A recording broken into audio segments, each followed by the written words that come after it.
तो दोस्तों हम लोग बात कर रहे थे प्रेमचंद के उपन्यास निर्मला की। तो चलिए कहानी के अगले भाग पर चलते हैं। तीनों बातें एक ही साथ हुई।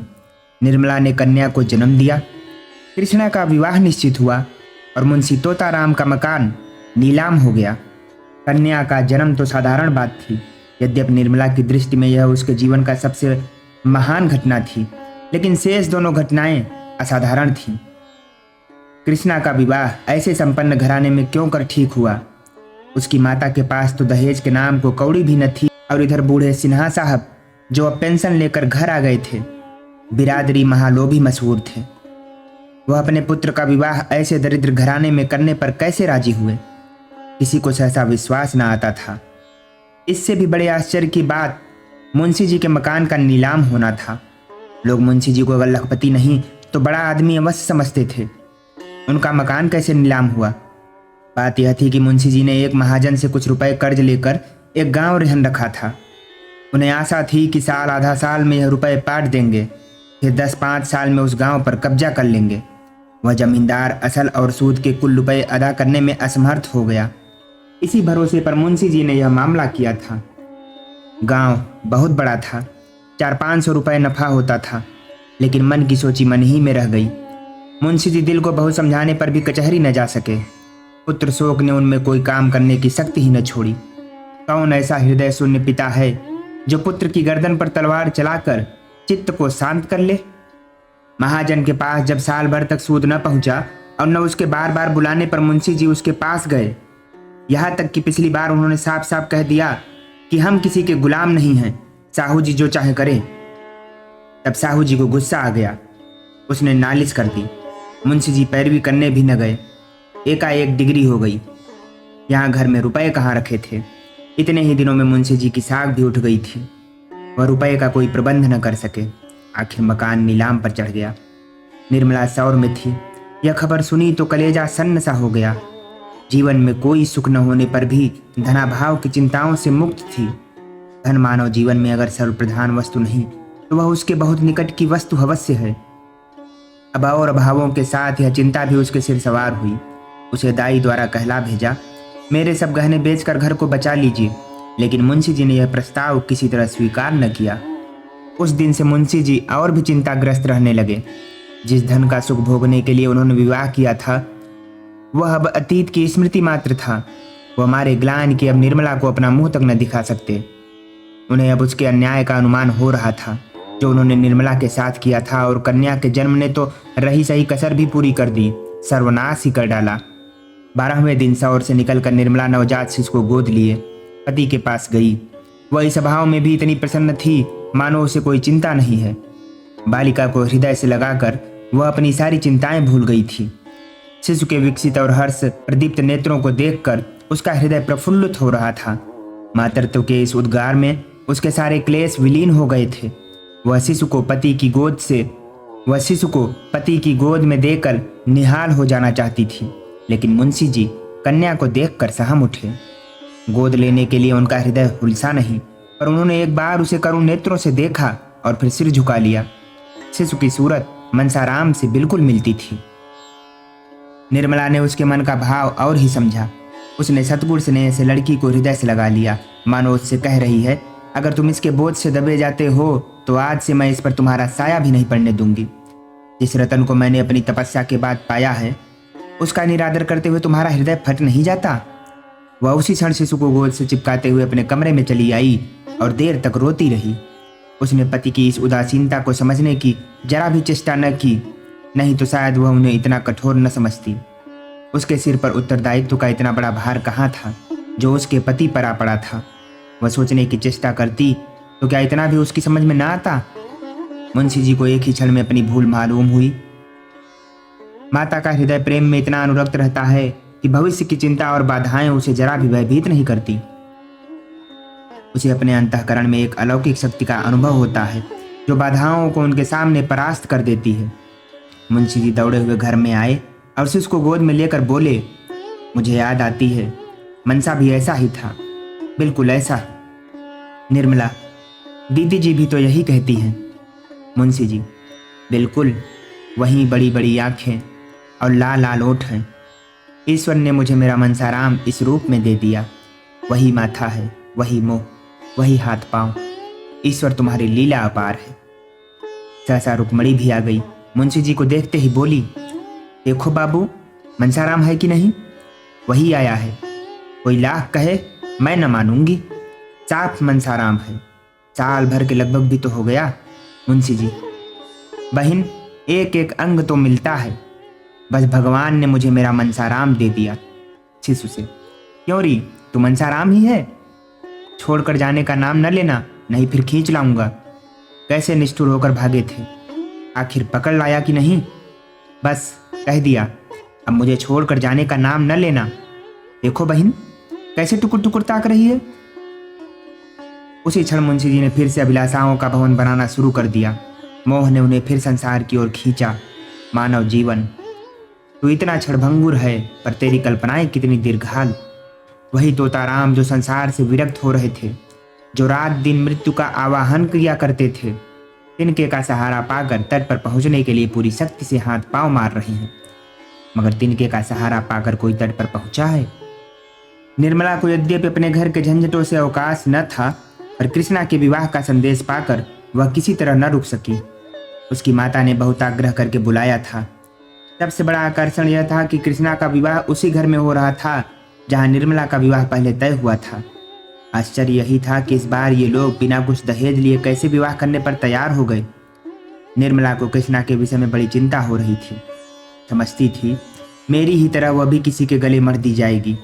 बहुत चाहती थी कि माता की कुछ सहायता करूं, जिससे कृष्णा के लिए कोई योग्य वर मिले, लेकिन इधर वकील साहब के घर बैठ जाने और महाजन के नालिश कर देने से उसका हाथ भी तंग था। ऐसी दशा में यह खबर पाकर उसे बड़ी शांति मिली। चलने की तैयारी कर ली। वकील साहब स्टेशन तक पहुंचाने आए। नन्ही बच्ची से उन्हें बहुत प्रेम था, छोड़ते ही न थे। यहाँ तक कि निर्मला के साथ चलने को तैयार हो गए, लेकिन विवाह से 1 महीने पहले उनका ससुराल जा बैठना निर्मला को उचित न मालूम हुआ। निर्मला ने अपनी माता से अब तक अपनी विपत्ति कथा न कही थी। जो बात हो गई उसका रोना रोकर माता को कष्ट देने और रुलाने से क्या फायदा। इसलिए उसकी माता समझती थी निर्मला बड़े आनंद से है। अब जो निर्मला की सूरत देखी तो मानो उसके हृदय पर धक्का सा लग गया। लड़कियां ससुराल से भूलकर नहीं आती। निर्मला जैसी लड़की जिसको सुख की सभी सामग्रियां प्राप्त थीं, उसने कितनी लड़कियों को दूज की चंद्रमा की भांति ससुराल जाते और पूर्ण चंद्र बनकर आते देखा था। मन में कल्पना कर रही थी निर्मला का रंग निखर गया होगा, देह भरकर सुडौल हो गई होगी, अंग प्रत्यंग की शोभा कुछ और ही हो गई होगी। अब जो देखा तो वह आधी भी न रही। न यौवन की चंचलता थी, न वह विहसित छवि जो हृदय को मोह लेती थी। वह कमनीयता, सुकुमारता जो विलास में जीवन से आ जाती है, यहाँ नाम को न थी। मुख पीला, चेष्टा गिरी हुई तो माता ने पूछा, क्यों री, तुझे वहां खाने को न मिलता था? इससे कहीं अच्छी तो तू यही थी, वहां तुझे क्या तकलीफ थी? कृष्णा ने हंसकर कहा, वहां मालकिन थी कि नहीं? मालकिन दुनिया भर की चिंताएं रखती हैं, भोजन कब करें? निर्मला, नहीं अम्मा, वहां का पानी मुझे रास नहीं आया, तबीयत भारी रहती है। माता, वकील साहब न्योते में आएंगे ना, तब पूछूंगी कि आपने फूल सी लड़की ले जाकर उसकी यह गत बना डाली। अच्छा, अब यह बता कि तूने यहाँ रुपए क्यों भेजे थे? मैंने तो तुमसे कभी न मांगे थे। लाख गई गुजरी हूँ, लेकिन बेटी का धन खाने की नीयत नहीं। निर्मला ने चकित होकर पूछा, किसने रुपए भेजे थे? अम्मा, मैंने तो नहीं भेजे। माता, झूठ न बोल, तूने 500 रुपए के नोट नहीं भेजे थे? कृष्णा, भेजे नहीं थे तो क्या आसमान से आ गए? तुम्हारा नाम साफ लिखा था, मोहर भी वहीं की थी। निर्मला, तुम्हारे चरण छूकर कहती हूँ, मैंने रुपए नहीं भेजे। यह कब की बात है? माता, अरे 2-2.5 महीने हुए होंगे। अगर तूने नहीं भेजे तो आए कहाँ से? निर्मला, यह मैं क्या जानूं, मगर मैंने रुपए नहीं भेजे। हमारे यहाँ तो जब से जवान बेटा मरा है कचहरी ही नहीं जाते। मेरा हाथ तो आप ही तंग था, रुपए कहाँ से आते? माता, यह तो बड़े आश्चर्य की बात है। वहाँ और कोई तेरा सगा संबंधी तो नहीं है? वकील साहब ने तुमसे छिपा कर तो नहीं भेजे? निर्मला, नहीं अम्मा, मुझे तो विश्वास नहीं। माता, इसका पता लगाना चाहिए। मैंने सारे रुपए कृष्णा के गहने कपड़े में खर्च कर डाले, यही बड़ी मुश्किल हुई। दोनों लड़कों में से किसी विषय पर विवाद उठ खड़ा हुआ और कृष्णा उधर फैसला करने चली गई। तो निर्मला ने माता से कहा, इस विवाह की बात सुनकर मुझे बड़ा आश्चर्य हुआ। यह कैसे हुआ अम्मा? माता, यहाँ जो सुनता है दांतों उंगली दबाता है। जिन लोगों ने पक्की की कराई बात फेर दी और केवल थोड़े से रुपए के लोभ से वे अब बिना कुछ लिए कैसे विवाह करने पर तैयार हो गए, समझ में नहीं आता। उन्होंने खुद ही पत्र भेजा। मैंने साफ लिख दिया कि मेरे पास लेन देन को कुछ नहीं है, कुशल कन्या ही से आपकी सेवा कर सकती हूँ। निर्मला, इसका कोई जवाब नहीं दिया? माता, शास्त्री जी पत्र लेकर गए थे। वह तो यही कहते थे कि अब मुंशी जी कुछ लेने के इच्छुक नहीं हैं। अपनी पहली वादा खिलाफ पर कुछ लज्जित भी हैं। मुंशी जी से तो इतनी उदारता की आशा न थी, मगर सुनती हूँ उनके बड़े पुत्र बहुत सज्जन आदमी हैं। उन्होंने कह सुनकर बाप को राजी किया है। निर्मला, पहले तो वह माँ से भी थैली चाहते थे ना? माता, हाँ, मगर अब तो शास्त्री जी कहते थे कि दहेज के नाम से चिढ़ते हैं। सुना है यहाँ विवाह न करने पर पछताते भी थे। रुपए के लिए बात छोड़ी थी और रुपए खूब पाए, स्त्री पसंद नहीं। निर्मला के मन में उस पुरुष को देखने की प्रबल उत्कंठा हुई जो उसकी अवहेलना करके अब उसकी बहन का उद्धार करना चाहता है। प्रायश्चित सही, लेकिन कितने ऐसे प्राणी हैं जो इस तरह प्रायश्चित करने को तैयार हैं? उनमें बातें करने के लिए, नम्र शब्दों से उनका तिरस्कार करने के लिए, अपनी अनुपम छवि दिखाकर उन्हें और भी जलाने के लिए निर्मला का हृदय अधीर हो उठा। रात को दोनों बहनें एक ही कमरे में सोई। मोहल्ले में किन किन लड़कियों का विवाह हो गया, कौन कौन लड़कोरी हुई, किस किस का विवाह धूमधाम से हुआ, किस किस के पति उनके इच्छानुकूल मिले, कौन कितने और कैसे गहने चढ़ावे में लाया, इन्हीं विषयों में दोनों में बड़ी देर तक बातें होती रहीं। कृष्णा बार बार चाहती थी कि बहन के घर का कुछ हाल पूछूं, मगर निर्मला उसे पूछने का अवसर न देती थी। जानती थी कि यह जो बातें पूछेगी उसके बताने में मुझे संकोच होगा। आखिर एक बार कृष्णा पूछ ही बैठी, जीजा जी भी आएंगे ना? निर्मला, आने को कहा तो है। कृष्णा, अब तो तुमसे प्रसन्न रहते हैं ना, या आप भी वही हाल है? मैं तो सुना करती थी दुहाजू पति स्त्री को प्राणों से भी प्रिय समझते हैं। वहां बिल्कुल उल्टी बात देखी। आखिर किस बात पर बिगड़ते रहते हैं? निर्मला, अब मैं किसी के मन की बात क्या जानूं? कृष्णा, मैं तो समझती हूँ तुम्हारी रुखाई से वह चिढ़ते होंगे। तुम तो यहीं से जली हुई गई थी, वहां भी उन्हें कुछ कहा होगा। निर्मला, यह बात नहीं है कृष्णा। मैं सौगंध खाकर कहती हूँ, जो मेरे मन में उनकी ओर से जरा भी मैल हो, मुझसे जहाँ तक हो सकता है उनकी सेवा करती हूँ। अगर उनकी जगह कोई देवता भी होता तो भी मैं इससे ज़्यादा और कुछ न कर सकती। उन्हें भी मुझसे प्रेम है, बराबर मेरा मुख देखते रहते हैं, लेकिन जो बात उनके और मेरे काबू के बाहर है उसके लिए वह क्या कर सकते हैं और मैं क्या कर सकती हूँ? न वह जवान हो सकते हैं न मैं बुढ़िया हो सकती हूँ। जवान बनने के लिए वह न जाने कितने रस और भस्म खाते रहते हैं। मैं बुढ़िया बनने के लिए दूध घी सब छोड़े बैठी हूँ। सोचती हूँ मेरे दुबलेपन ही से अवस्था का भेद कुछ कम हो जाए, लेकिन न उन्हें पौष्टिक पदार्थों से कुछ लाभ होता है न मुझे उपवासों से। जब से मनसाराम का देहांत हो गया है तब से उनकी दशा और खराब हो गई है। कृष्णा, मनसाराम को तो तुम भी बहुत प्यार करती थी। निर्मला, वह लड़का ही ऐसा था कि जो देखता था प्यार करता था। ऐसी बड़ी बड़ी डोरेदार आंखें मैंने किसी की नहीं देखी। कमल की भांति मुख हरदम खिला रहता था। ऐसा साहसी कि अगर अवसर आ पड़ता तो आग में फान जाता। कृष्णा, मैं तुमसे कहती हूँ, जब वह मेरे पास आकर बैठ जाता तो मैं अपने को भूल जाती थी। जी चाहता था वह हरदम सामने बैठा रहे और मैं देखा करूं। मेरे मन में पाप का लेस भी न था। अगर एक क्षण के लिए भी मैंने उसकी ओर किसी और भाव से देखा हो तो मेरी आंखें फूट जाएं, पर न जाने क्यों उसे अपने पास देखकर मेरा हृदय फूला न समाता था। इसीलिए मैंने पढ़ने का स्वांग रचा, नहीं तो वह घर में आता ही न था। या मैं जानती हूँ कि अगर उसके मन में पाप होता तो मैं उसके लिए सब कुछ कर सकती थी। कृष्णा, अरे बहन चुप रहो, कैसी बातें मुंह से निकालती हो? निर्मला, हाँ, यह बातें सुनने में बुरी मालूम होती है और हैं भी बुरी, लेकिन मनुष्य की प्रकृति को तो कोई बदल नहीं सकता।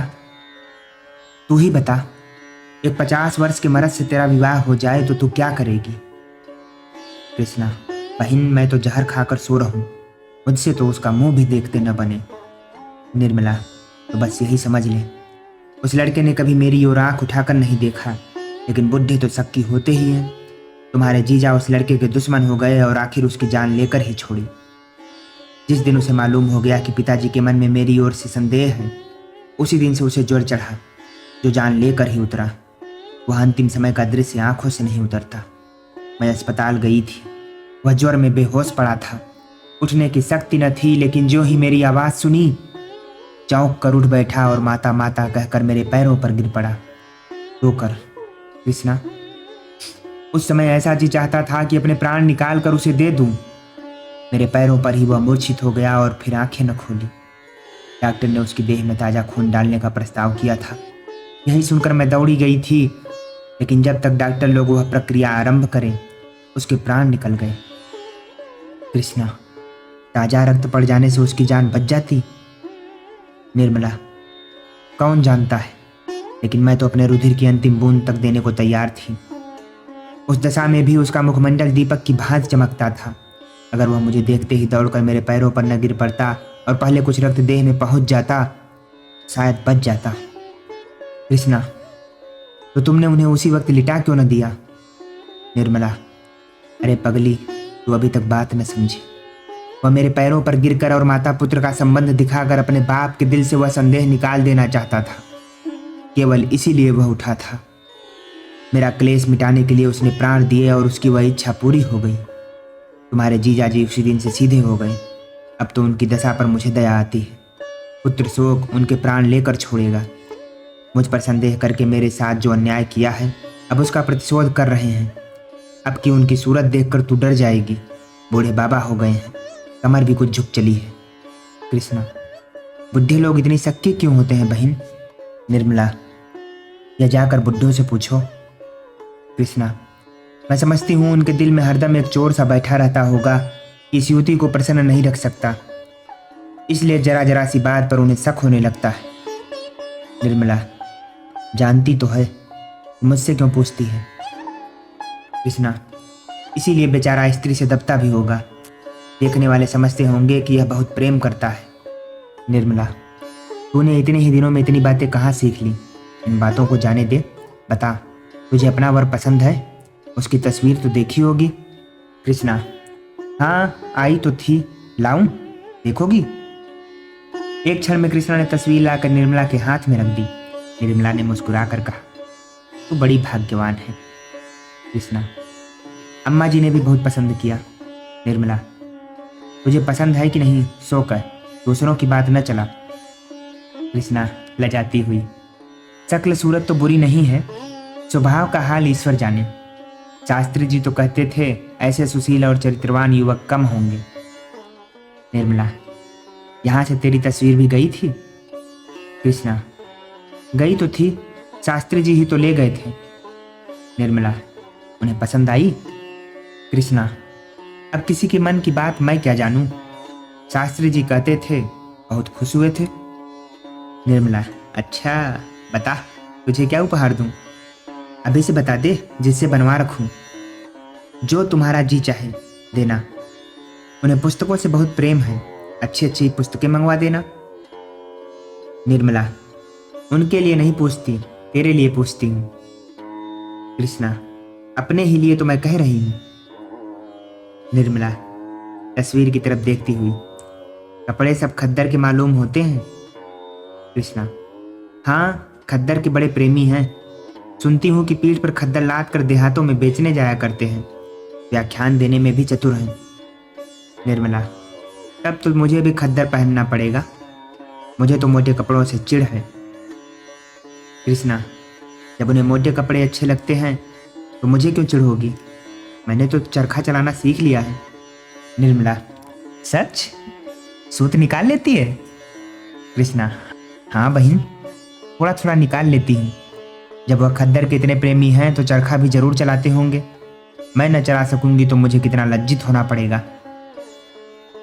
इस तरह बात करते करते दोनों बहनें सोईं। कोई 2 बजे रात को बच्ची रोई तो निर्मला की नींद खुली। देखा तो कृष्णा की चारपाई खाली पड़ी थी। निर्मला को आश्चर्य हुआ कि इतनी रात गए कृष्णा कहाँ चली गई। शायद पानी वानी पीने गई हो, मगर पानी तो सिरहाने रखा हुआ है, फिर कहाँ गई है? उसे 2-3 बार उसका नाम लेकर आवाज़ दी, पर कृष्णा का पता न था। तब तो निर्मला घबरा उठी। उसके मन में भांति भांति की शंकाएं होने लगी। सहसा उसे ख्याल आया कि शायद अपने कमरे में न चली गई। बच्ची सो गई तो वह उठकर कृष्णा के कमरे के द्वार पर आई। उसका अनुमान ठीक था।